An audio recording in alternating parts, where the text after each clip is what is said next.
तो दोस्तों जैसा कि आप यहाँ पे इस स्क्रीन में देख पा रहे होंगे 9 दिन पुराना ये एक वीडियो था जहाँ पे मैंने इस वीडियो को डाल करके आपको पहले ही दो चीज़ों के लिए मेंटली रेडी होने के लिए बोला था। सबसे पहला तो ये है कि गेट रेडी फॉर निफ्टी 15,000 क्योंकि ये लेवल्स भी आपको देखने को मिल सकते हैं। एंड सेकेंडली जो कि मोस्ट इंपॉर्टेंट है कि आपको यहाँ पे फाइनेंशियली भी रेडी रहना है, आपको 15,000 के लेवल के लिए तैयार होना पड़ेगा।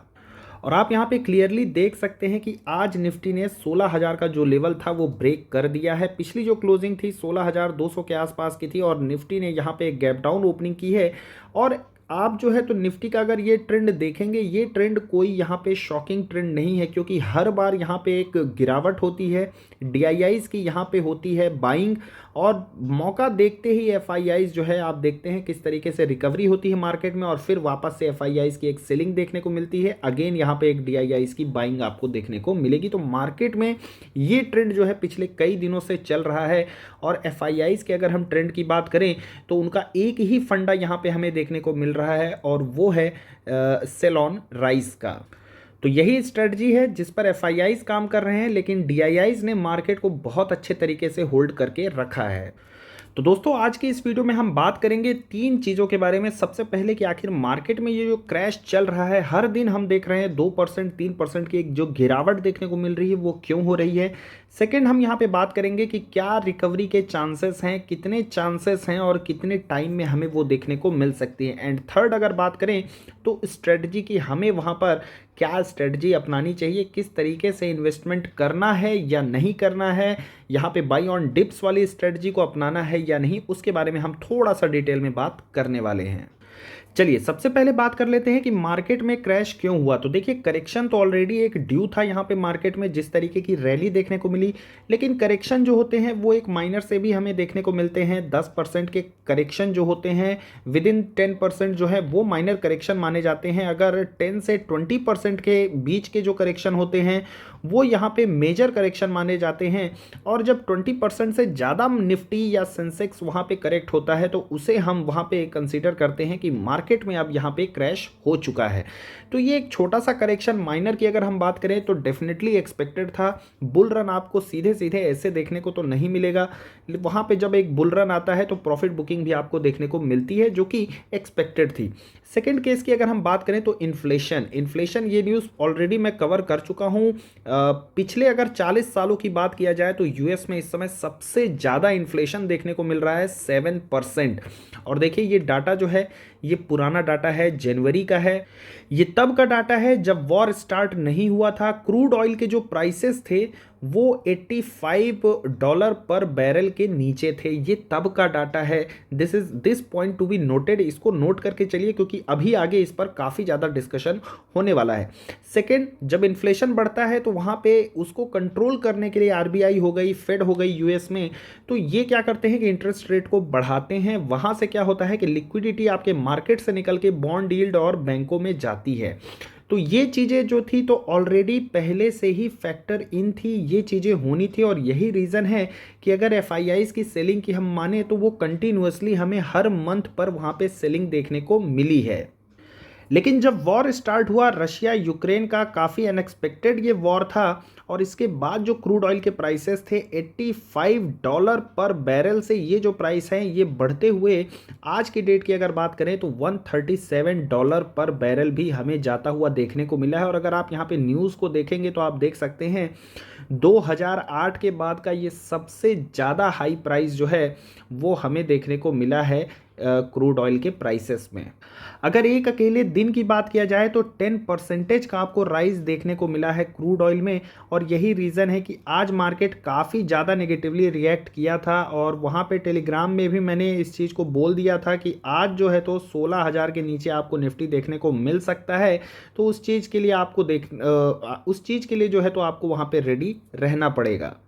क्रूड ऑयल के प्राइसेस की बात किया जाए तो ये अभी और भी ज़्यादा बढ़ सकते हैं क्योंकि अगर यहाँ पे न्यूज़ आप देखेंगे तो न्यूज़ कुछ ये देखने को मिल रही है कि यूएस और यूरोपियन यूनियन जो है तो वो रशियन ऑयल को यहाँ पे बैन करने के लिए सोच रहे हैं। ये न्यूज़ जो है 9 घंटे पुरानी, और आप देख सकते हैं कि इसका भी इम्पैक्ट जो है मार्केट में देखने को मिला है। अगर ये न्यूज़ यहाँ पे अगर इन्होंने बैन कर दिया तो इसका काफ़ी ज़्यादा नेगेटिव इम्पैक्ट पड़ेगा, क्रूड ऑयल के प्राइसेस और भी ज़्यादा बढ़ सकते हैं, और वहाँ उस केस में क्या है कि इन्फ्लेशन भी बहुत ज़्यादा बढ़ता हुआ आपको देखने को मिल सकता है।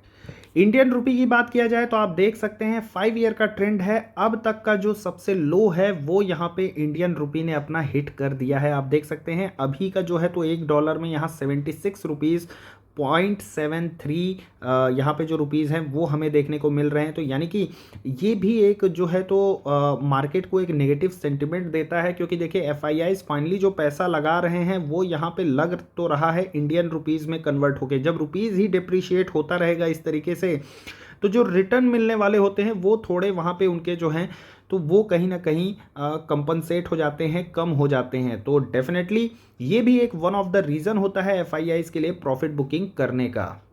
इसके अलावा इस वॉर से क्या है कि दो और नेगेटिविटी यहाँ पे आपको देखने को मिलेगी। सबसे पहला जो ऑटो इंडस्ट्रीज में यूज़ होता है वो है पैलेडियम। 40% यहाँ पे पैलेडियम जो है तो रशिया एक्सपोर्ट करता है, जो कि कहीं ना कहीं अब रशिया पर अगर बैन लगेगा, इकोनॉमिक सैंक्शंस लगेंगे तो इसकी भी आपको मार्केट में कमी देखने को मिलेगी, जिससे ऑटो इंडस्ट्री जो है सबसे पहले अफेक्टेड होने को देखने को मिलेगी। और यही रीज़न है कि ऑटो में सबसे पहले हमें वहाँ पर गिरावट देखने को मिली थी।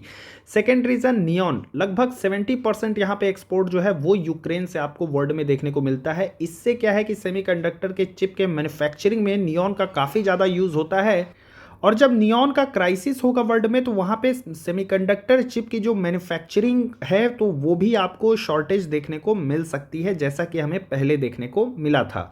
अब बात करते हैं यहाँ पे रिकवरी की। तो देखिए 2008 की जो बात हुई थी कि ऑयल के प्राइसेस उस समय पर काफ़ी ज़्यादा हुए थे, ये वही समय था, सेम सिचुएशन थी जैसे अभी रशिया ने यूक्रेन पर अटैक किया है। इधर कहीं पे यूक्रेन है, ये मैप में दिख नहीं रहा है, यहाँ पे ये जॉर्जिया है। 2008 में रशिया ने जॉर्जिया पे अटैक किया था, तब वहाँ पे काफ़ी ज़्यादा क्रूड ऑयल के प्राइसेस जो हैं वो बढ़ गए थे, लेकिन वॉर एंड होने के बाद सारी चीज़ें आपको नॉर्मल होती हुई देखने को मिली हैं। इसके अलावा अगर वॉर सिचुएशन की बात किया जाए तो ये एक डॉक्यूमेंट मैं ऑलरेडी अपने यूट्यूब में शॉर्ट्स में और वीडियो में डिस्कस कर चुका हूँ, जहाँ आप देख सकते हैं कि वॉर जब एंड होता है इस तरीके के कोई भी, चाहे इराक कुवैत वॉर की बात किया जाए तो आपने उसमें डॉ जोन्स की अगर हम बात करें तो वहाँ पे एक अच्छी खासी recovery after 6 month at least वहाँ पे आपको एक अच्छी रिकवरी देखने को मिली है। तो डेफिनेटली यहाँ पे मार्केट में आपको नेगेटिविटी और गिरावट कंटिन्यू देखने को मिल सकती है अनटिल और अनलेस ये जो वॉर है ये स्टॉप ना हो जाए। तो दोस्तों बात करें इन्फ्लेशन की, वॉर की, क्रूड ऑयल की, तो ये आप जैसा कि देख पा रहे होंगे कि ये पहली बार नहीं है जो ऐसा हो रहा है, इसके पहले भी हो चुके हैं और वर्ल्ड जो है इस तरीके की इकोनॉमिक क्राइसिस से पहले भी उभर चुका है। तो डेफिनेटली ऐसी उम्मीद है कि आने वाले टाइम में भी हम लोग जो है तो इससे भी उभर पाएंगे। अब सवाल आता है कि क्या हमें यहाँ पे इन्वेस्टमेंट करना चाहिए। तो देखिए सबसे पहला आपका कन्विक्शन यहाँ पे होना चाहिए कि इन्फ्लेशन हमारा कंट्रोल होगा या नहीं। देखिए जब इन्फ्लेशन कंट्रोल नहीं होता है तो किसी भी देश की जो हालत है वो वेनेजुएला या फिर ग्रीस जैसी हो जाती है। ग्रीस जैसी अगर हालत आपको पता हो, एक बार गूगल में सर्च करके देखिए, वहाँ इन्फ्लेशन इतने ज़्यादा बढ़ गए थे कि पूरी की पूरी कंट्री का जो है तो वो दिवालिया हो गया था। वो केस होता है जब आज की डेट में अगर हमारी कंट्री में, भगवान न करे ऐसा कुछ हो, लेकिन अगर कभी ऐसा होगा, जो ब्रेड आज हम लोग 25 रुपये 30 रुपये में खरीद के खाते हैं वही ब्रेड आने वाले टाइम में आपको 5,000 10,000 रुपये में भी देखने को मिल सकता है। जब ऐसी कंडीशन हो जाएगी, inflation out of the control हो जाएगा और कंट्री की जब दिवालिया निकल जाती है, तब यही सिचुएशन फेस करने को मिलती है लोगों को। तो अगर देखिए अगर ऐसा कुछ होगा, आपने पैसे अगर अपने पास रखे हैं तो कोई मतलब नहीं है, क्योंकि वो वैल्यू काफ़ी ज़्यादा डेप्रिशिएट कर जाएगी, उसका कोई सेंस नहीं निकलता है। लेकिन अगर आप वहाँ पे इन्वेस्टमेंट करते हैं और अगर इन्फ्लेशन कंट्रोल में आ जाता है तो डेफिनेटली इक्विटी जो है तो रिकवर करेगी और आने वाले टाइम में आपको एक अच्छे रिटर्न्स देखने को मिल सकते हैं।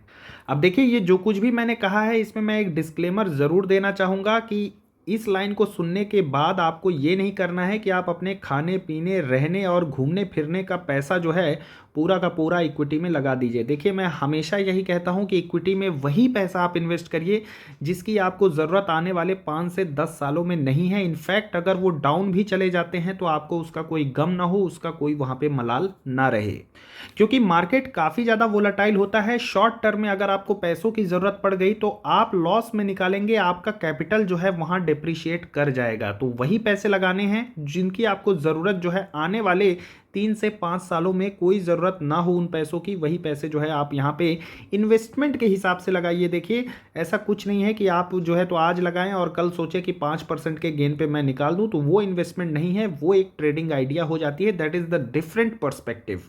Now coming to the next point, how to invest. देखिए, यहाँ पे सबसे पहला जो स्ट्रेटजी है, बल्क इन्वेस्टमेंट बिल्कुल भी नहीं करना है।